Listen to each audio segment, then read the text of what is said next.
আসসালামু আলাইকুম প্রিয় সপ্তম শ্রেণীর শিক্ষার্থীরা। সপ্তম শ্রেণীর স্বাস্থ্য সুরক্ষা টিউটোরিয়ালে তোমাদেরকে স্বাগতম।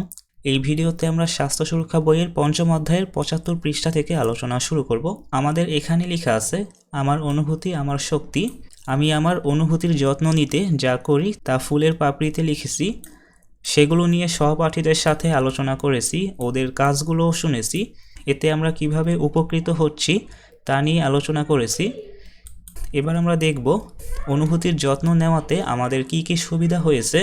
অনুভূতির যত্ন আমাকে যেভাবে সহযোগিতা করেছে, আমার অনুভূতি আমার শক্তি ছকে লিখি।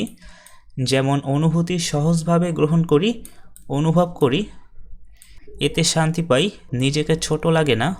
এরকম আরও যা যা উপকার পাই তা নিচের ছকে লিখি। এখানের ছকে লেখা আছে আমার অনুভূতি আমার শক্তি।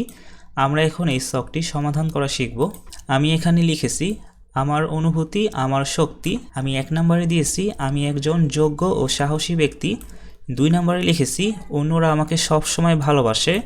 ৩ নম্বর আমি অন্যের উপকার করতে ভালোবাসি। এরপরে ৪ নম্বর আমি লিখেছি আমি নিজের কাজের প্রতি আত্মবিশ্বাসী। এরপরে ৫ নাম্বার আমরা লিখতে পারি যে কোনো বিষয়ে সঠিক সিদ্ধান্ত গ্রহণ করতে পারি।